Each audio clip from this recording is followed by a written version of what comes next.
Remember Tim Walz, Kamala's running mate, who was supposed to be the progressive champion of resistance? Well, it took exactly one phone call from Donald Trump to make him completely cave, and what happened next is supposed to something much bigger about how the anti-ICE resistance network actually operates when the heat gets turned up.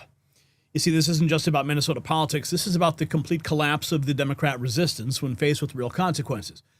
You see, for months, we've watched progressive leaders like Tim Walz and the Minneapolis mayor Jacob Frey virtue signal about protecting illegal immigrants and standing up to federal enforcement.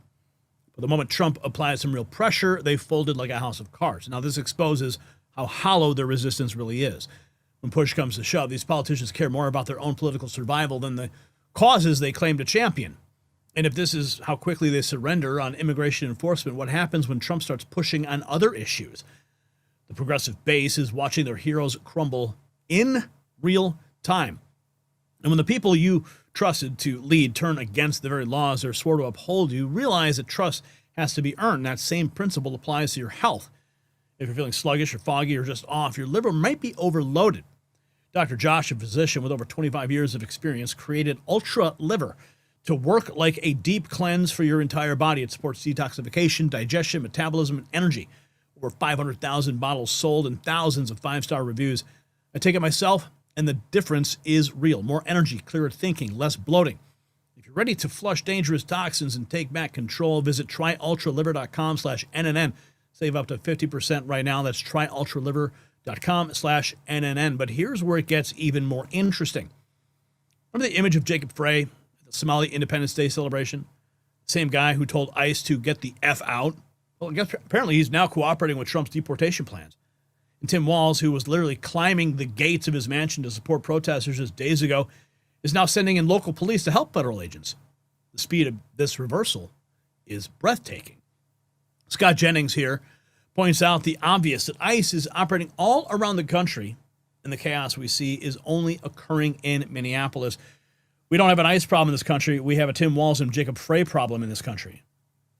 On this new reporting that we just heard from our Kristen Holmes at the White House, that President Trump is frustrated with the messaging around his immigration efforts and wants to change the narrative. How do you see it? Well, I'd be frustrated, too, if I were faced with this wall of propaganda every single day, and if I were faced with these recalcitrant Democrats in Minnesota who simply won't cooperate with the federal government. All over this country, states and cities all over the country, you have cooperation going on between the locals and the federal government. You don't see any chaos. You see very orderly transitions of illegal aliens into federal custody. They go into deportation. It works just fine.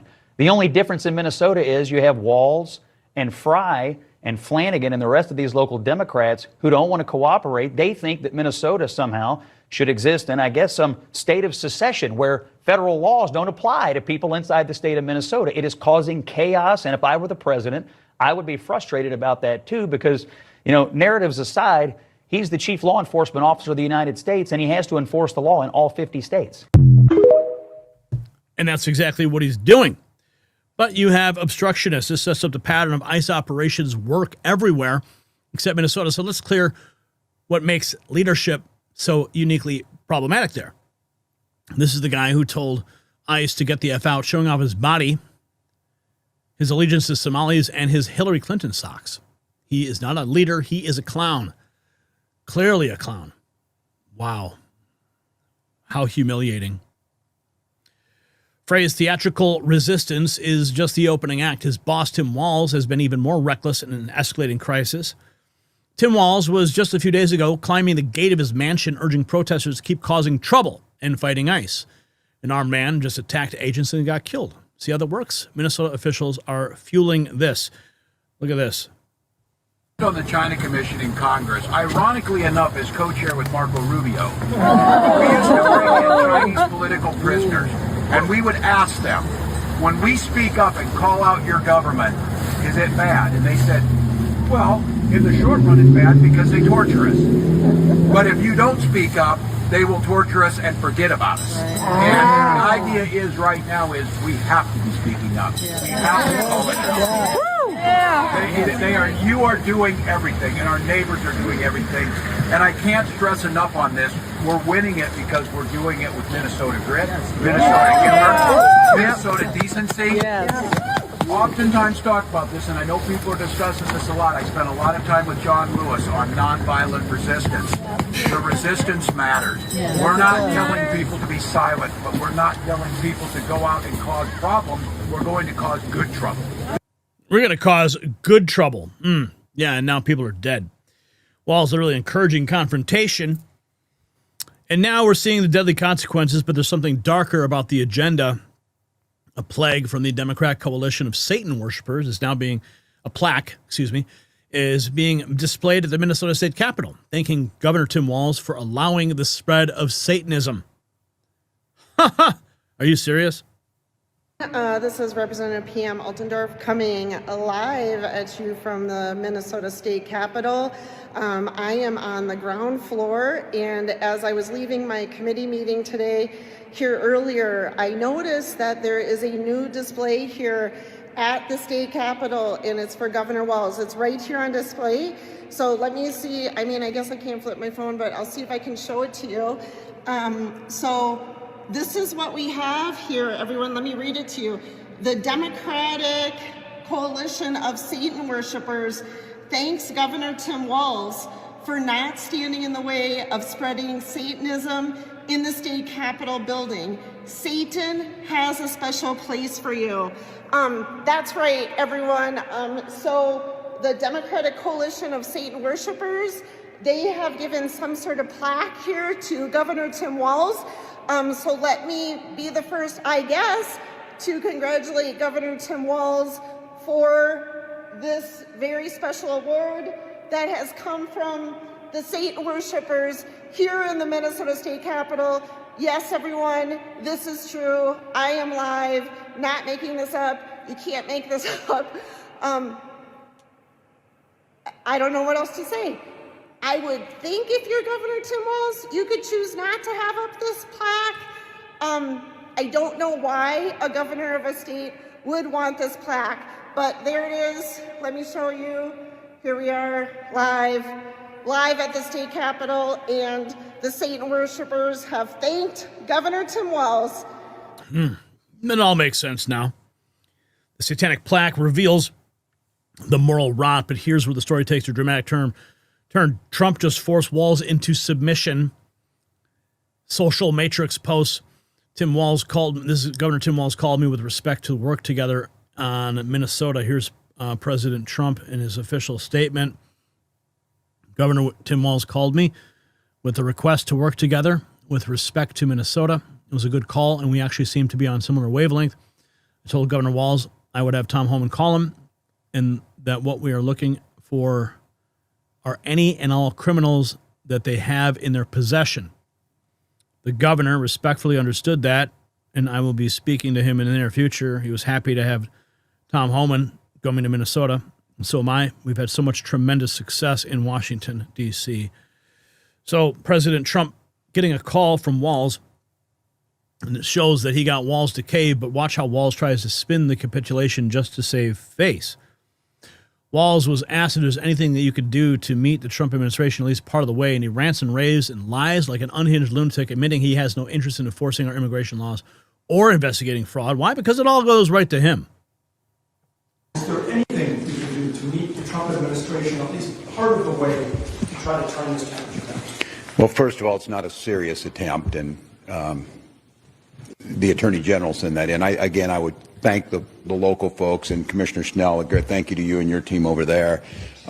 In that letter, they talked about, you need to hand people over who are in your jails. They're taking credit for people that we've had in jail for a long time. We always hand them over, and the commissioner very clearly. So they're lying. They're lying. This has nothing to do with fraud, as the Attorney General said. They're not sending us forensic accountants, and these are things that have been we're dealing with now and have been for quite some time. So look, it's not a serious attempt to get at this. The way to fix this is get these folks out of here.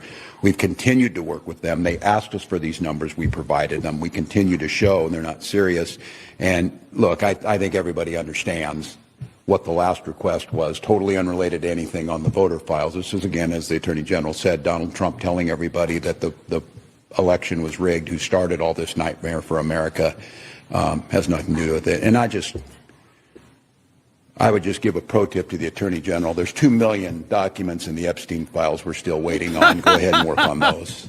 Yeah, nice redirect there. I got a pro tip for you. Walz' public rants expose his true intention. He has no plan except obstruction and lies. Pathetic, weak Walz. What is the plan?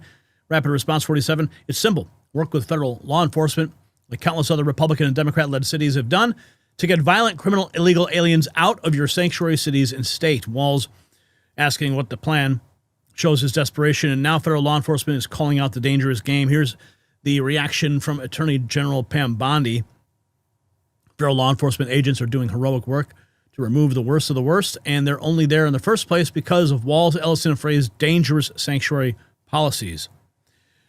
She nails the core of the issue. The policies created the mess, and even political observers are shocked by the incompetence. Scott Jennings, can you imagine what other historically illiterate garbage this obscene buffoon taught kids in school? It's deeper. This is not random chaos. This is a calculated pattern. And then we have this from the 76. Is it a coincidence that deportations occur nationwide, yet chaos erupts only in Minnesota amid its fraud scandal? The common denominator, leadership like Jacob Frey and Tim Walz urging voters to obstruct ICE in their goal, hoping chaos forces ICE to withdraw to enable their ongoing fraud. So the fraud connection reveals the real motive behind the obstruction. They're trying to protect their criminal network. Sass Guy says, where were you when illegals killed 12 Minnesotans? Where were you when Walz let off 500 immigrant rapists, extortionists, and thieves? Where were you when the daycare scandal broke? How many died because of Aboriginals in MB? This damning list of failures shows why they fought so hard, and here's the moment that changed everything. Benny Johnson writes, all it took was a phone call with Trump for Walz to bend the knee and send local police to take rioters. This should have happened on day one, and the chaos could have been prevented. Every other Democrat governor should follow along. You are now under arrest. Please sit down and wait for instruction.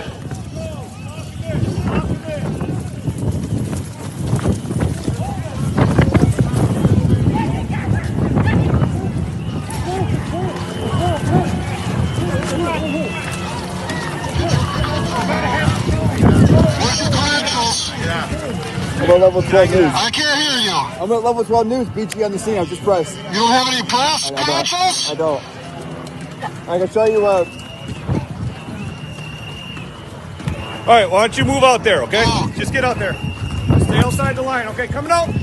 Coming out.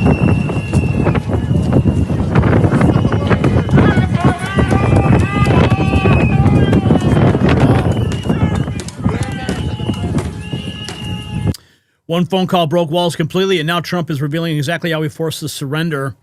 Trump details his phone call with Walz and Frey.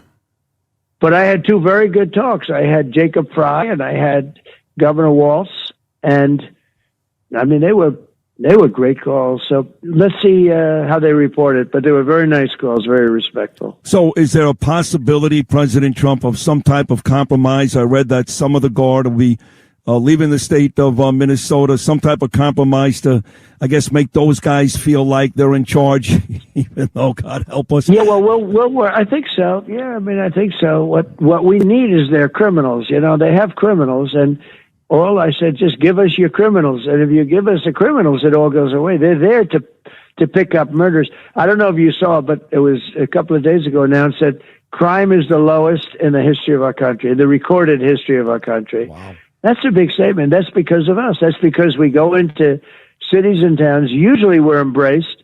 Sometimes we're not. Chicago is like pulling teeth with Pritzker and with the mayor of Chicago, low IQ person.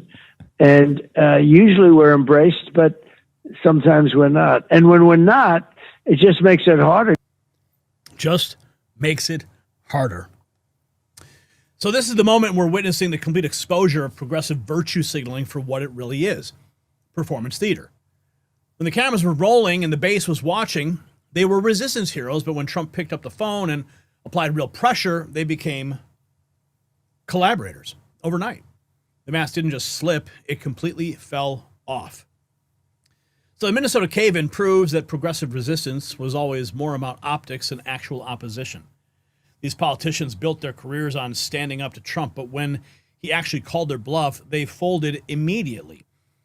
This isn't just about immigration policy, it's about the complete hollowness of Democrat leadership when faced with real consequences. Tim Walz went from potential VP to Trump collaborator in record time. Jacob Frey went from get the F out to how can we help in one phone call. This is what happens when virtue signaling meets reality. The progressive base is learning that their heroes were never actually willing to fight. They were just willing to pose. Do you think other Democrat governors will fold just as quickly when Trump calls them next? And hey, what are you thinking about that? Check out the Next News merch shop for gear that won't fold under pressure. The system controls information. Information control is power. I want you to see this. The truth only survives together. They don't want this shared. Share this now.